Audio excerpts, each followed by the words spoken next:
Hello बच्चों, most welcome in the class. और हम लोग पढ़ रहे हैं class 12 chemistry and chapter is solution. So आज के क्लास के चैप्टर सॉल्यूशंस में हम टॉपिक ले रहे हैं ideal and non ideal solutions. Ideal and non ideal solutions.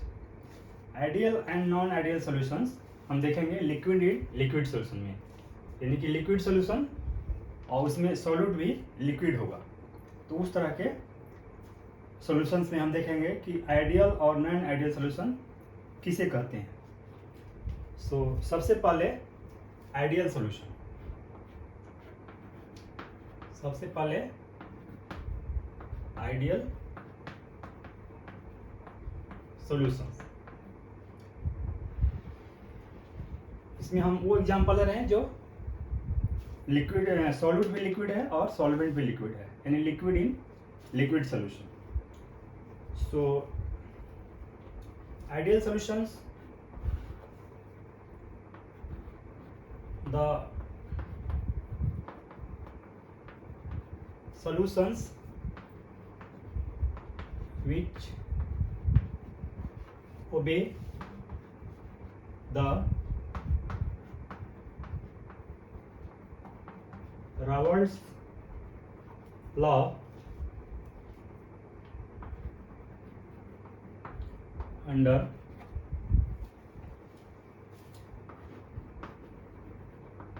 all conditions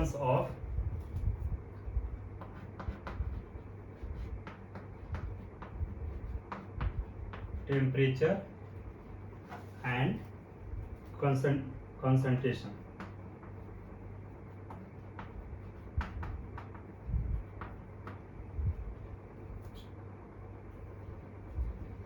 The solutions which obey the Raoult's law under all conditions of temperature and concentration. वो solutions जो रावर्ट्स law को follow करता है, और वो सॉल्यूशंस जो टेम्परेचर के और कंसंट्रेशन के ऑल कंडीशंस पे रावर्ट्स लॉ को फॉलो करता है, उस तरह के सॉल्यूशन को हम कहते हैं ideal solutions. Next,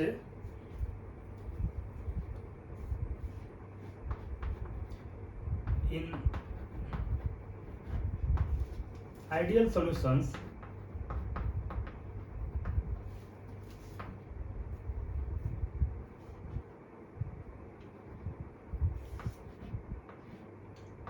delta V mixing is equal to 0। Ideal solutions में delta V mixing equal to 0, यानी सॉल्यूशंस में एक सॉल्यूट होता है और सॉल्वेंट होता है। डेल्टा V मिक्सिंग का मतलब है कि जैसे solute plus solvent and it gives solution. यहाँ पे सॉल्यूट भी लिक्विड है और सॉल्वेंट भी लिक्विड है। मान लीजिए कि हमने सॉल्यूट का 20 ml लिया और सॉल्वेंट का 40 ml लिया और दोनों को मिक्स कर दिया, तो सॉल्यूशन बन गया 60 ml, यानी कि 20 और 40 को ऐड करेंगे तो 60 ml हो जाएगा। यानी कि जितना सॉल्यूट लिया और सॉल्वेंट लिया वो मिक्स करने के बाद वो टोटल क्वांटिटी सॉल्यूशंस में कन्वर्ट हो गया। यानी कि यहाँ पे वॉल्यूम में कोई चेंज नहीं आया। ऐसा नहीं है कि 20 + 40 लिया तो यहाँ पे 59 बन गया या 62 बन गया, ऐसा नहीं हुआ। वॉल्यूम में ज़्यादा हुआ ना कम हुआ। जितना हमने सॉल्यूट लिया और सॉल्वेंट लिया, दोनों का जितना क्वांटिटी लिया वो टोटल क्वांटिटी बिना किसी डेविएशन के सॉल्यूशन फॉर्म में कन्वर्ट हो गया।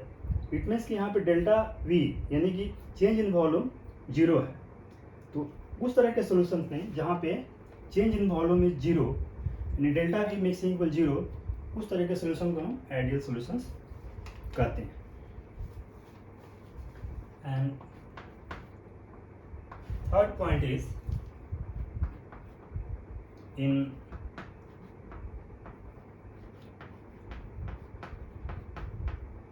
Ideal solutions delta H mixing equal 0, यानी आइडियल सॉल्यूशन में change in enthalpy, delta H means change in enthalpy mixing equal 0. जैसे कि solute plus solvent gives solution. यहाँ पे solute लिक्विड है और solvent भी लिक्विड है और solution भी लिक्विड है.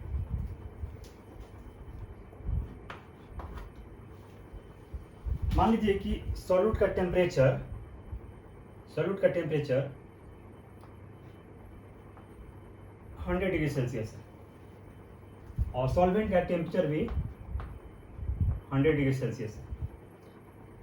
तो सॉल्यूशन का टेम्परेचर एज पर आइडियल सॉल्यूशन सॉल्यूशन का टेम्परेचर भी 100 डिग्री सेल्सियस होगा.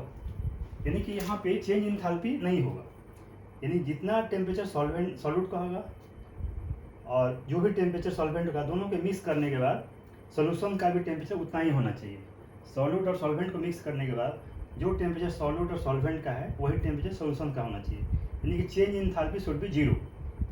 यानी कि उस रिएक्शन में, जिस रिएक्शन में ना हीट एब्जॉर्ब होता है ना हीट इवॉल्व होता है, ना हीट एब्जॉर्ब होता है ना हीट इवॉल्व होता है, उस तरह के रिएक्शन को हम कहते हैं ideal solution, where delta H and change in enthalpy is 0. उस रिएक्शन में हीट इवॉल्व भी नहीं होता और हीट एब्जॉर्ब भी नहीं होता है. जो सॉल्यूट और सॉल्वेंट का टेम्परेचर है वही टेम्परेचर सॉल्यूशन का भी होता है.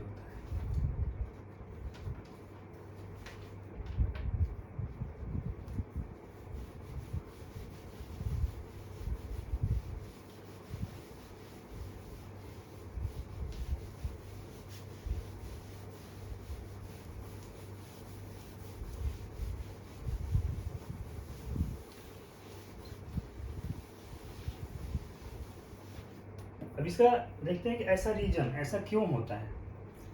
इसका रीजन क्या है कि उसमें उसका वॉल्यूम चेंज नहीं होता है या उसका एंथैल्पी चेंज नहीं होता है, टेम्परेचर चेंज नहीं होता है. तो उसका क्या रीजन हो सकता है. Suppose solute plus solvent gives solution.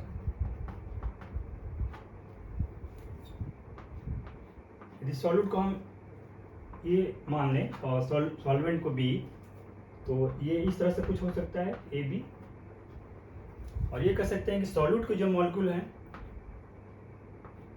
एक मॉलिक्यूल दूसरे मॉलिक्यूल से लिंक होगा, उस तरह से सॉल्वेंट का भी एक मॉलिक्यूल दूसरे मॉलिक्यूल से लिंक होगा. और उस तरह से सॉल्यूशंस में सॉल्यूट का मॉलिक्यूल सॉल्वेंट के मॉलिक्यूल से लिंक होगा.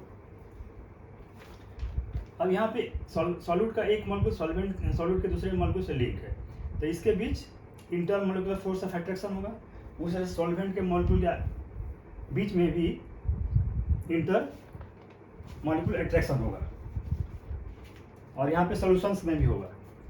यदि इंटरमॉलिक्यूलर अट्रैक्शन जो ए और बी में, यानी सॉलिड के मॉलिक्यूल सॉल्वेंट के मॉलिक्यूल में है, उतनी ही इंटरमॉलिक्यूलर अट्रैक्शन यदि प्योर सॉल्यूट और सॉल्वेंट के बीच में है, यानी कि दोनों इक्वल ऑलमोस्ट हैं, तो उस केस में सॉल्यूशन आइडियल सॉल्यूशन होगा. यदि सॉल्यूशंस में जो सॉल्यूट और सॉल्वेंट के मॉलिक्यूल के बीच में जो अट्रैक्शन है वही सेम मैग्नीट्यूड का अट्रैक्शन यदि सॉल्यूट के आपस में जो मॉलिक्यूल है उनके बीच हो और सॉल्वेंट के एक मॉलिक्यूल दूसरे मॉलिक्यूल के बीच में हो, यानी कि दोनों का मैग्नीट्यूड यदि सेम हो, या ये कह सकते हैं कि ये जो तीनों हैं सॉल्यूट, सॉल्वेंट और सॉल्यूशन, इन तीनों के बीच में आपस में इंटरमॉलिक्यूलर अट्रैक्शन फोर्स यदि ऑलमोस्ट इक्वल होगा, तो उस केस में सॉल्यूशन आइडियल सॉल्यूशन होगा.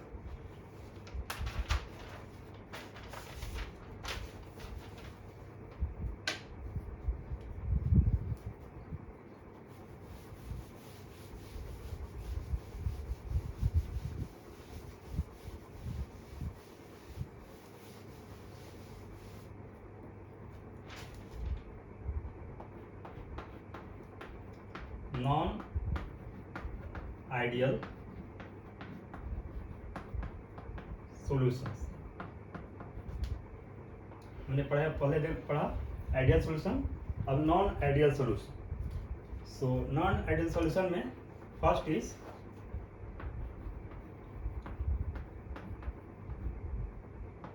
the solutions which do not obey the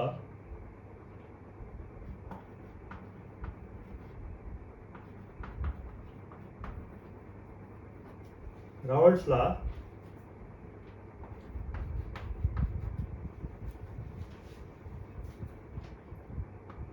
over the entire range of concentration.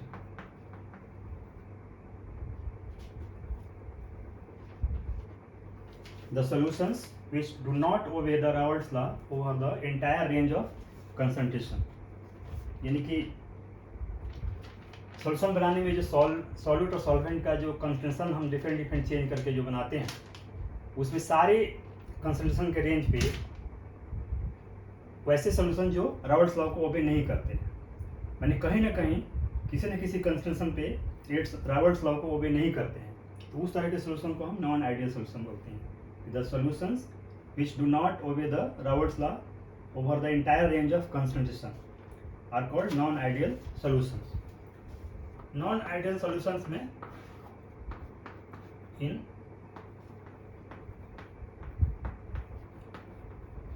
Non ideal solution में चेंज इन वॉल्यूम यानी delta V mixing is not equal to 0.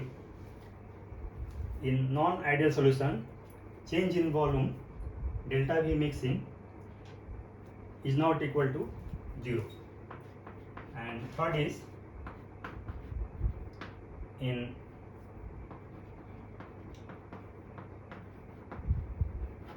non-ideal solution, delta H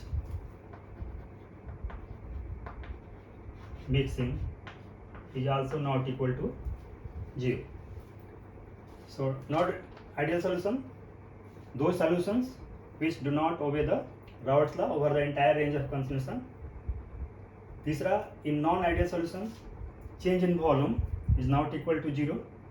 And third is in non-ideal solution change in enthalpy mixing or change in enthalpy of the solution is not equal to 0.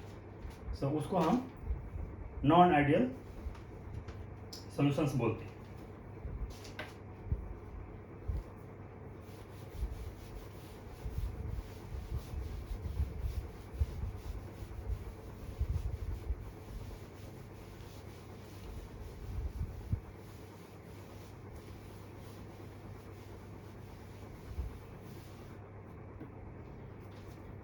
इसका reason क्या हो सकता है? Reason, इसका reason ये हो सकता है कि solute plus solvent gives solution.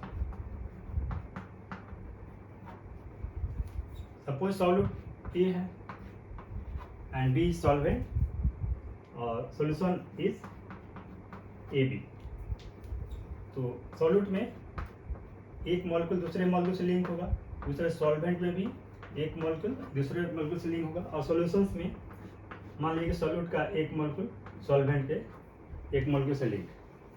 तो यहाँ पे जो सॉल्वेंट के मॉलिक्यूल आपस में लिंक है उसके बीच के जो फोर्स ऑफ अट्रैक्शन है और जो सॉल्यूट और सॉल्वेंट के प्योर मॉलिक्यूल्स हैं उनके बीच के जो फोर्स ऑफ अट्रैक्शन है, यदि दोनों में चेंजेस होगा, या तो ये ज़्यादा होगा इनसे या ये कम होगा इन दोनों से, तो उस केस में नॉन आइडियल सॉल्यूशन बनेगा.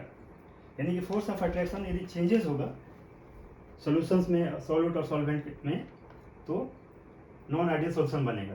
या तो ज़्यादा भी हो सकता है या कम भी हो सकता है.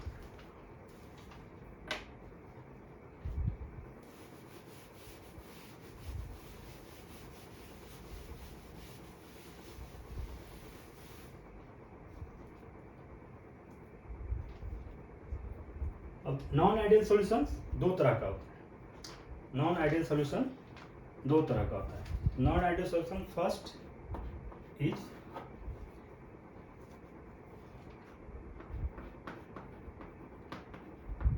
Non ideal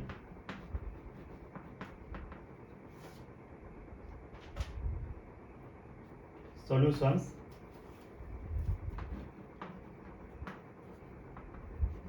showing positive deviation, showing positive deviation. Non ideal solution दो तरह का होता है। नॉन आइडियल सोल्यूशन तो पहला है non ideal solution showing positive deviation.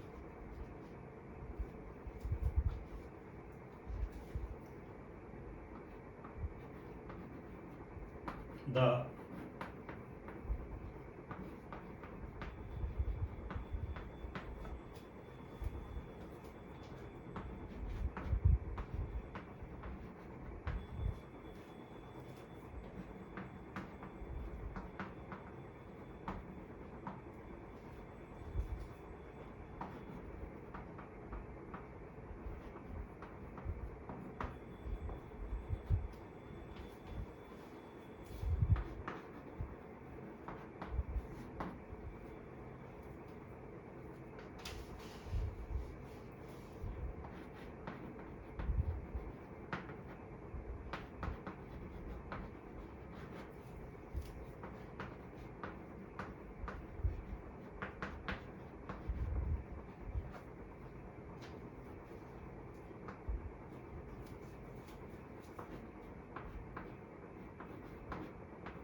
not ideal solution showing positive deviation. The vapor pressure of such a solution is higher than that predicted by Raoult's law. माने non ideal solution जो positive deviation show करता है उसका vapour pressure, उस तरह के solution का vapour pressure Raoult's law के प्रेडिक्टेड वेपर प्रेशर से ज़्यादा होता है। The vapour pressure of such a solution is higher than that predicted by Raoult's law. और दूसरा होता है it exhibits positive deviation, positive deviation show करता है।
यहाँ पे देख रहे हैं कि दो कंपोनेंट्स हैं x1 एंड x2। तो इनिशियल स्टेज में x1 का कंपोनेंट मोल फ्रैक्शन यानी x कंपोनेंट का मोल फ्रैक्शन 0 है और x2 का सबसे ज़्यादा यानी x2 का ही है। और लास्ट स्टेज में कंपोनेंट 1 का मोल फ्रैक्शन पूरा है और कंपोनेंट 2 का मोल फ्रैक्शन 0 हो जाता है। तो उस केस में यहाँ पे देख रहे हैं कि P2 is the vapour pressure of component 2 and P1 is the vapour pressure of component first. तो यहाँ पे देख रहे हैं कि प्रेडिक्टेड वेपर प्रेशर जो डॉटेड लाइन है ये होना चाहिए। As per Raoult's law predicted vapour pressure ये डॉटेड लाइन है ये होना चाहिए। लेकिन चूंकि solution is the non ideal solution, तो यहाँ पे इस केस में यहाँ देख रहे हैं कि vapour pressure predicted vapour pressure से थोड़ा सा ज़्यादा आ रहा है। तो इस तरह के आइडियल सॉल्यूशन को हम कहते हैं ideal solution with positive deviation, जिसमें कि वेपर प्रेशर रावर्ट्स लॉ के प्रेडिक्टेड वेपर प्रेशर से ज़्यादा आता है। और इसका हम लोग रीजन भी जानते हैं कि ऐसा क्यों होता है। जैसे हमने बताया था कि solute plus solvent and gives solution.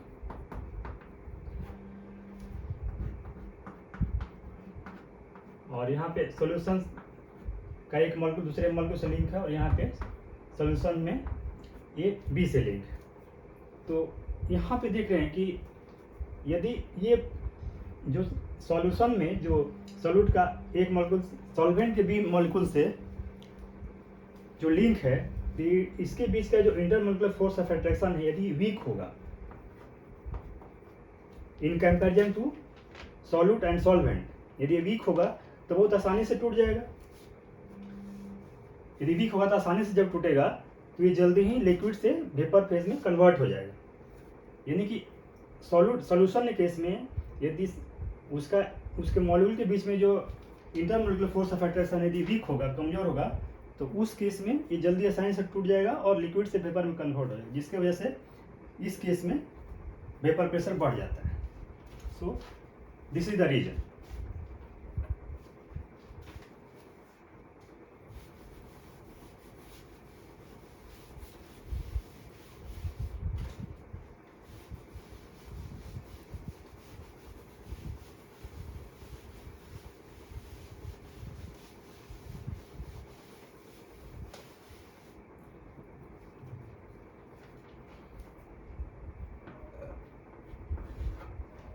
Next is non-ideal solution.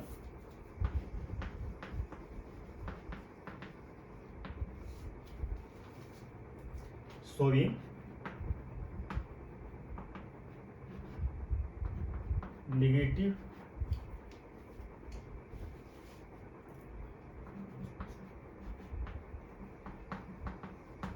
deviation. Non-ideal solution showing negative deviation. So the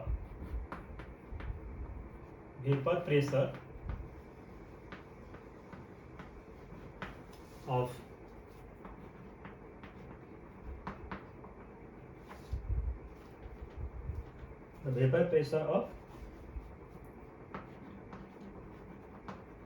such a solution is lower than the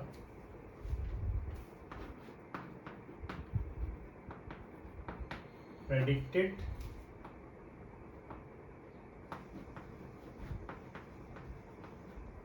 vapor pressure by Raoult's law. By Raoult. The vapor pressure of such a solution is lower than the predicted vapor pressure by Raoult's law. And it exhibits negative deviation.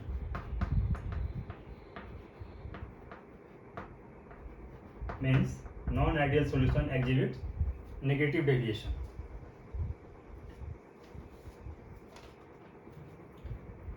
और ऐसा क्यों होता है? क्योंकि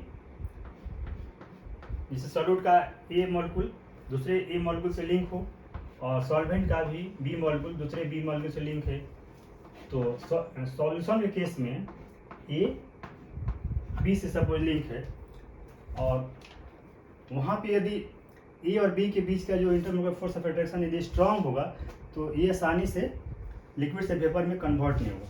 ये आसानी से यदि ए और बी के बीच में जो इंटरमोलर फोर्स ऑफ अट्रैक्शन है यदि स्ट्रांग होगा तो आसानी से लिक्विड से वेपर में कन्वर्ट नहीं होगा, जिसकी वजह से इसका वेपर प्रेशर कम हो जाता है in comparison to predicted vapour pressure by the Raoult's. सो इसको डायग्राम से एक बार देखते हैं।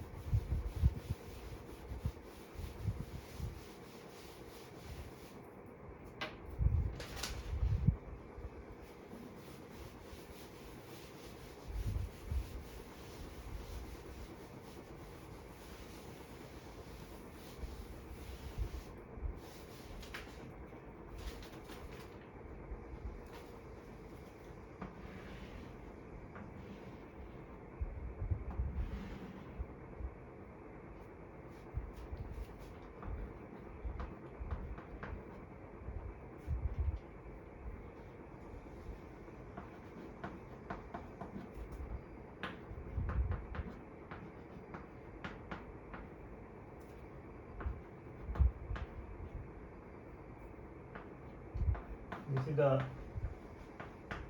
mole fraction.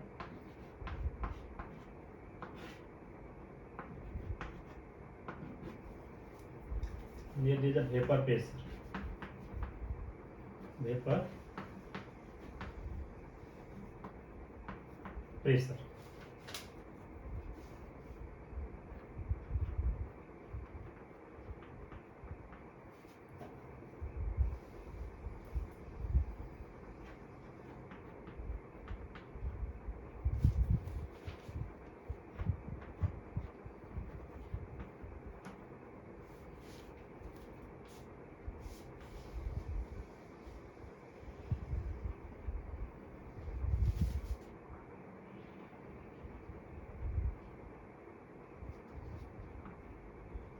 This is P2 and this is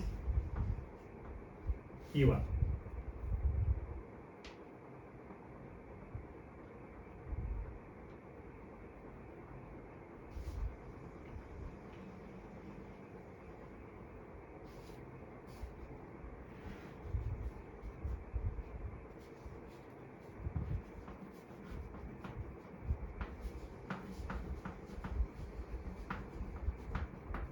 Vapor pressure of solution. अब यहाँ पे देख रहे हैं कि यहाँ पे mole fraction of first component is 0 and second component is 1। यहाँ पे mole fraction of first component is 1 and second component is 0। तो यहाँ पे देख रहे हैं कि जो सेकेंड कंपोनेंट का प्रेशर P2 का ग्राफ ये यानी कि जो प्रेडिक्टेड है इस पे जाना चाहिए था डॉटेड लाइन पे, ये नीचे की तरफ जा रहा है। उस तरह से P1 का भी डॉटेड लाइन से नीचे की तरफ जा रहा है। इसलिए ओवरऑल वेपर प्रेशर जो रॉबर्ट्स लॉ का जो प्रेडिक्टेड वेपर प्रेशर उससे थोड़ा सा कम है। So this is the called negative deviation. This is called negative deviation, जिसमें कि vapour pressure of solution is lower than the predicted vapour pressure by rods law. तो इस तरह के नॉन आइडियल सोल्यूशंस को हम बोलते हैं non ideal solution with negative deviation, जिसमें कि सोल्यूशन का vapour pressure predicted vapour pressure bye rods law lower होता है, लेस होता है।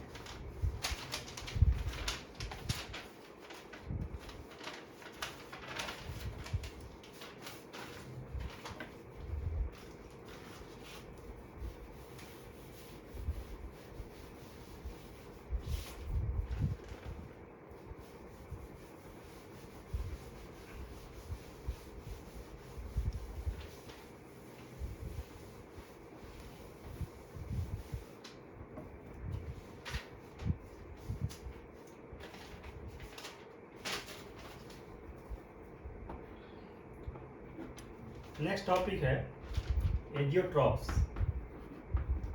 Azeotropes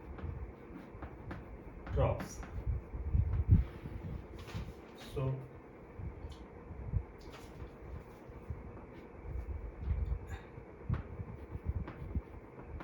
this is the mixture of, जिसे उसको मिक्सचर भी कर सकते हैं या सोल्यूशन भी बोल सकते हैं, जिसे मिक्सचर और you can say solution of two और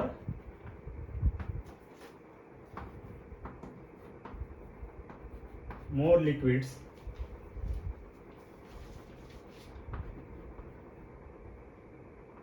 whose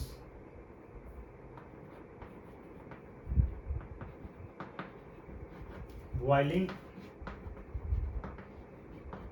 point is fixed or you can say constant. This is the mixture of the solvents of two or more liquids whose boiling point is fixed or constant.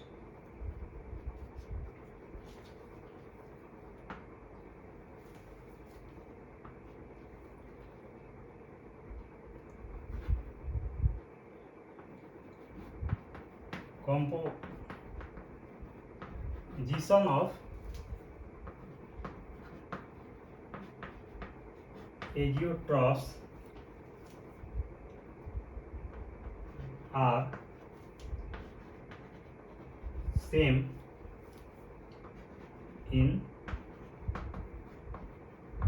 liquid and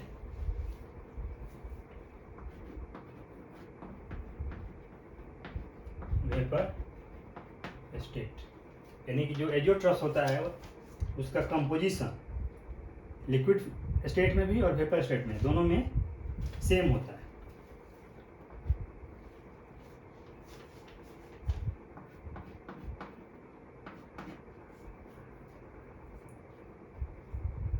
not possible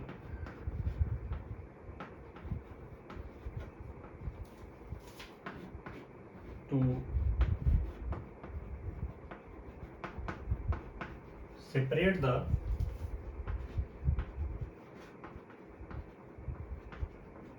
components of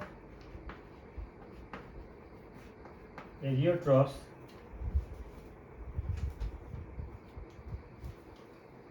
by fractional distillation.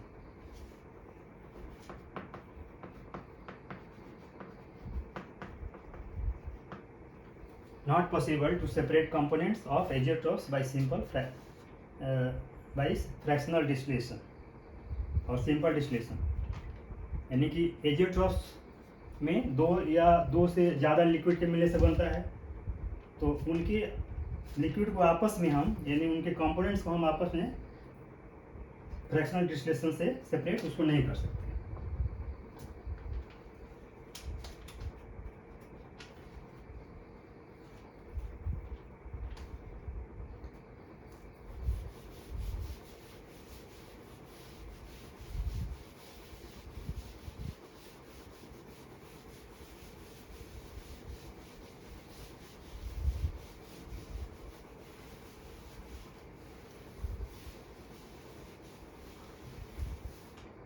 Azeotropes में the first azeotropes is, यानी कि the type of azeotropes first is minimum boiling azeotropes.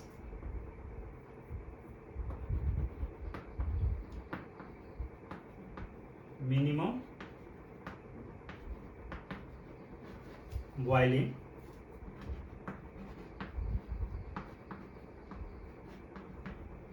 Azeotropes.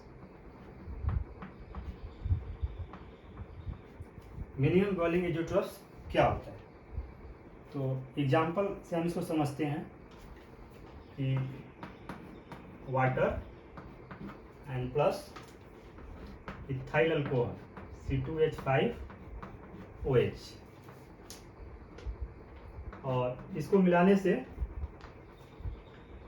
Azeotrope बनता है।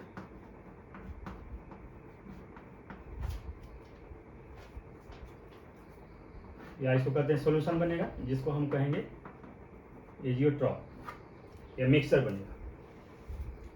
अब water का जो composition होता है इसमें 4.43% होता है। ये एजियोट्रॉप या सॉल्यूशन बनता है, इसमें वाटर का कंपोजिशन या कर सकते कंसंट्रेशन 4.43% होता है एंड रेस्ट जो होता है 95.57% इसमें इथाइल अल्कोहल होता है। इन दोनों को इस परसेंटेज में मिलाने से एजियोट्रॉप बनता है। यहाँ लिख सकते हैं परसेंटेज, और यहाँ पे बॉइलिंग पॉइंट। वाटर का बॉइलिंग पॉइंट होता है 373 केल्विन, और इथाइल अल्कोहल का बॉइलिंग पॉइंट होता है 351.3 केल्विन। तो इन दोनों को मिलाने से जो एजियोट्रॉप बनता है उसका बॉइलिंग पॉइंट सबसे जो लोवेस्ट बॉइलिंग पॉइंट होता है उससे भी कम होता है। तो इसका बॉइलिंग पॉइंट जो आता है ये होता है 351.15 केल्विन। यानी कि सबसे इसमें दो कंपोनेंट्स हैं, वाटर और इथाइल अल्कोहल। दोनों कंपोनेंट सबसे जो लोवेस्ट बॉइलिंग पॉइंट है कंपोनेंट का वो है 351.3। तो एजियोट्रॉप का जो मिनिमम बॉइलिंग एजियोट्रॉप्स में जो उसका बॉइलिंग पॉइंट आएगा इस 351.3 से भी कम आएगा, दैट इज 351.15। तो इस तरह की हम एजियोट्रॉप को कहते हैं मिनिमम बॉइलिंग एजियोट्रॉप। इस तरह के एजियोट्रॉप को बोलते हैं minimum boiling azeotrope.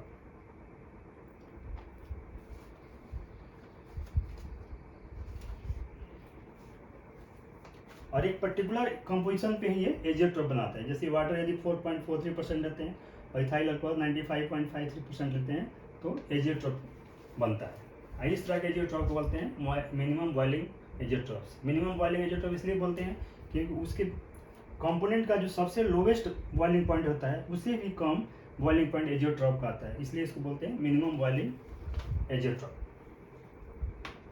And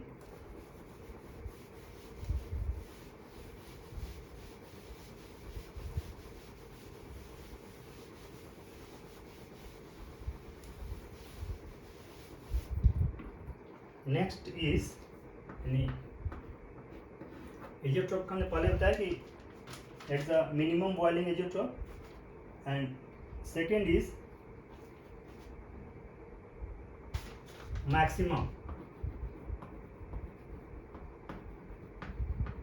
maximum boiling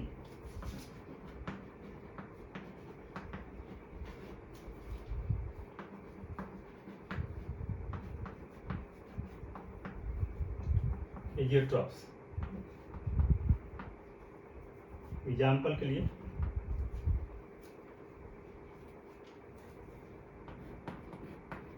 water and plus HCl gives solution, and this is azeotrope. Percentage इसमें वाटर का परसेंटेज 79.7% होता है और HCl का परसेंटेज 20.3% होता है। Then boiling point of water is 373 kelvin और HCl का बॉइलिंग पॉइंट होता है 188 केल्विन। क्योंकि ये मैक्सिमम बॉइलिंग एजियोट्रॉप है, इसलिए इसका बॉइलिंग पॉइंट डिफरेंटली जो जिस कंपोनेंट का मैक्सिमम होगा उससे भी थोड़ा सा ज़्यादा आना चाहिए। यानी कि यहाँ पे देख रहे हैं कि वाटर और HCl में जो मैक्सिमम बॉइलिंग पॉइंट है वाटर का है, that is 373 kelvin. It means कि जो यहाँ पे एजियोट्रॉप बन रहा है उसका बॉइलिंग पॉइंट 373 से ज़्यादा आना चाहिए। तो इसका बॉइलिंग पॉइंट आता है 383 केल्विन, यानी कि 383 इज ग्रेटर देन 373। सो इस तरह के एजियोट्रॉप को हम बोलते हैं मैक्सिमम बॉइलिंग एजियोट्रॉप।